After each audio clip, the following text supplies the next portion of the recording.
இல்ல மாணவர்களுக்கு வந்து நிதி கொடுக்கறதா இருக்கட்டும், பாசான பசங்களுக்கு வந்து இந்த மாதிரி நலத்திட்டங்களை செய்யறதா இருக்கட்டும், அது மட்டும் தான் இருந்தாரு. அவர் இன்னும் நேரடி அரசியலுக்கு ஃபீல்டுக்கு எதுவுமே வரல, அறிக்கை அரசியல் தான் செய்யறாரு. பனையூர்ல இருந்து அறிக்கை விட்டுட்டே இருக்காரு அப்படின்ற குற்றச்சாட்டுகளும் இந்த மாதிரி தொடர்ச்சியா இருந்துச்சு. திடீர்னு விஜய் வரும்போது சீமான், அதே மாதிரி அதிமுக, பாஜக, மற்ற கட்சிகள்லாம் எங்க தன்னோட ஓட் பேங்க் எங்க செதறடிக்க போறாரோ, செதறடிக்கிறது மட்டும் இல்லாம திமுகவுக்கு இது பெரிய பலவீனம் ஏற்படுத்தும். மக்கள் கிட்ட கேட்டீங்கன்னா பெரும்பாலும் இளைஞர்கள் வந்து விஜய் பக்கம் தான் போறதாகவும், அதிமுகவுக்கும் திமுகவுக்கும் ஒரு உடையதா இல்லையோ, சீமான் வந்து இந்த வருஷத்தோட கட்சியை வந்து க்ளோஸ் பண்ணிட்டு போயிடுவாரு. விஜய் சுற்றுப்பயணம்ன்றது உண்மையிலே வந்து ஒட்டுமொத்த அரசியல் கட்சிகளுக்கும் ஒரு பெரிய கலக்கத்தையும் பயத்தை ஏற்படுத்தியிருக்கு.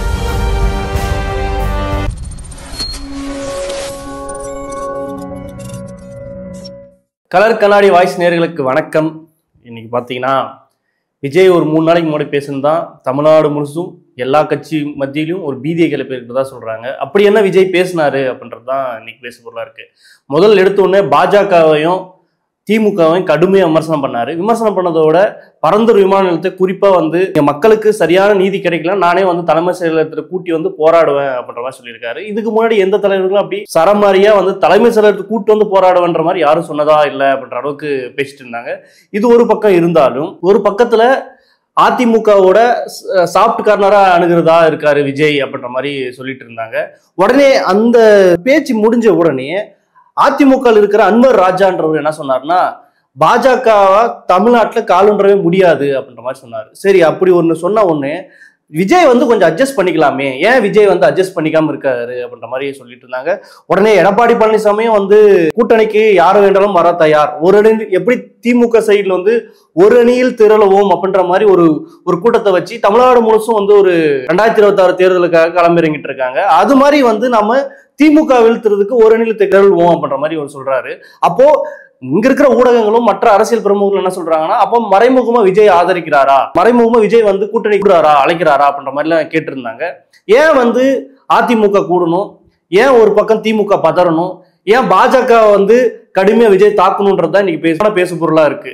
ஏன்னா விஜய் கிட்டத்தட்ட பாத்தீங்கன்னா இன்னும் 2 மாதம் இல்ல 1 மாதத்துக்குள்ள தமிழ்நாடு முழுசும் சுற்றுப்பயணம் செல்றதா இருக்காரு. இன்னைக்கு பாத்தீங்கன்னா எடப்பாடி பழனிசாமி வந்து இன்னைக்கு சுற்றுப்பயணம் மேற்கொண்டிருக்காரு. அதே சமயம் வந்து மு.க. ஸ்டாலினும் வந்து சுற்றுப்பயணம் மேற்கொள்றாரு. இந்த மாதிரி பல கோணங்கள்ல எல்லா கட்சி தலைவரும் இன்னைக்கு 2026 தேர்தலை ஒட்டி எல்லாரும் தமிழ்நாடு முழுவதும் பயணிக்க போறதா வந்து சொல்லிட்டு இருக்காங்க. அப்போ இந்த பயணங்களை விட விஜய் அப்பதான் கட்சி ஓபன் பண்ணியிருக்காரு. பரபரப்பா கட்சி கூட்டங்கள், கட்சி நிர்வாகிகளை தேர்ந்தெடுக்கிறதா இருக்கட்டும், பூத் கமிட்டி நிர்வாகிகளை வந்து தேர்ந்தெடுக்கிறதா இருக்கட்டும், இல்ல நலத்திட்டங்கள், எல்லா விஷயத்தையும் வீகோ அமைப்பாளர் இருந்து அமைக்கிறதுல இருந்து எல்லா விஷயத்தையும் பேசிட்டு இருந்தாங்க. திடீர்னு பாத்தீங்கன்னா ஏன் விஜய் வந்து சுற்றுப்பயணத்தை மேற்கொள்றதுல ஏன் எல்லா கட்சியிலும் உற்று நோக்கிறதுக்கான காரணம் என்ன அப்படின்றதான். ஏன்னா இன்னைக்கு வந்து ராகுல் காந்தி பாரத் ஜோடா யாத்திரைன்னு சொல்லி இந்தியா முழுசும் பயணம் பண்ணாரு.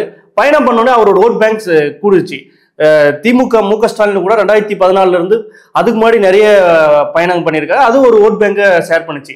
அப்போ இந்த சுற்றுப்பயணத்துல கன்னியாகுமரியிலிருந்து ஆரம்பிக்க போறதாகவும், ஏன் கன்னியாகுமரியில் ஆரம்பிக்கிறதா சொல்றாங்கன்னா, அங்கதான் வந்து திருவள்ளுவர் சிலை இருக்கிறதா இருக்கட்டும், அங்கதான் தமிழ்நாடோட ஒரு கடைகோடி இடங்கள்ல இருந்து இங்க இருக்க சென்னை வரையும் பயணிச்சா இன்னும் சிறப்பா இருக்கும் அப்படின்ற மாதிரி அங்க இருக்கிற வீகோ அமைப்பாளர்லாம் சொல்றாங்க. ஏன்னா இவர் வந்து விஜய் இதுவரை பேசுறத பாத்தீங்கன்னா என்ன களத்துக்கு வரல சொல்லிட்டு இருந்தாங்க.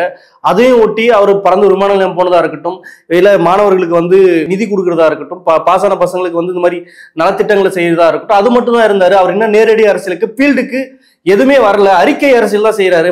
பனையூர்ல இருந்து அறிக்கை விட்டுட்டே இருக்காரு அப்படின்ற குற்றச்சாட்டுகளும் இந்த மாதிரி தொடர்ச்சியா இருந்துச்சு.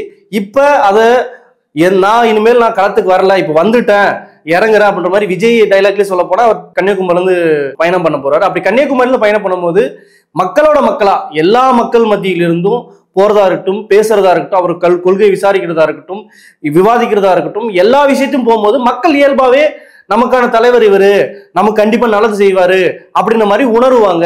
கட்சியை வந்து அடித்தளத்துல இன்னும் நெருக்கத்தை ஏற்படுத்தும் அப்படின்ற மாதிரி தான் சொல்றாங்க.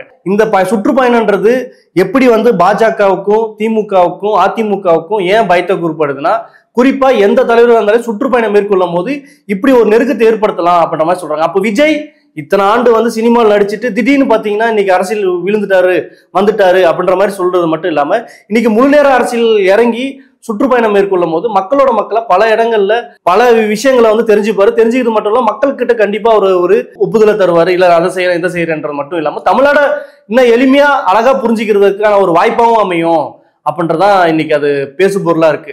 அதை ஒட்டி ஏன் திமுகவுக்கு பயமா இருக்குன்னா, 240 தொகுதியிலும் நம்ம எல்லாத்தையும் நம்ம வந்து வின் பண்ணிடணும் அப்படின்ற ஒரு திமுக சைடுல இருந்தாலையும், இந்த பக்கம் வந்து அதிமுக எப்படியாச்சும் வந்து நம்ம ஒரு கூட்டணி அலைன்ஸ் பண்ணி திமுக வீழ்த்திடணுன்ற மாதிரியும், அதே சமயம் பாஜக வந்து அதிமுக அலைன்ஸ் வச்சு அந்த கட்சியை கபலீகரம் பண்ணி அதிமுக இருக்கக்கூடாது, நான் தான் அடுத்த ஆளுங்க எதிர்கட்சியாவும் இருக்கணும் அப்படின்ற மாதிரி ஒரு திட்டம் போடுறதாகவும் இருக்கு.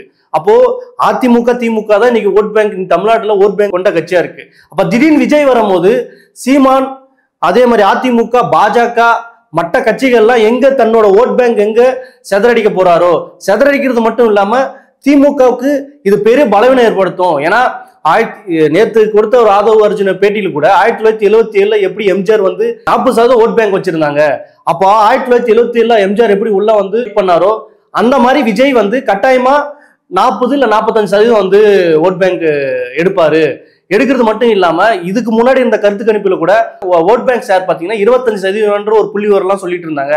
ஆனா இங்க இருக்கிறவங்க எல்லாம் அதை ஒரு நகைப்புக்குரியதா பேசிட்டு இருந்தாங்க. ஆனா அதை வந்து 100 ஆக்க போறாரு விஜய். 50% கட்டாயமா அவர் எடுக்க போறதும், அடுத்த இங்க இருக்கிற எல்லா கட்சியும் தன்னை விஜய் வந்து ரொம்ப எளிமையா மதிப்பிட்டு இருக்காங்க.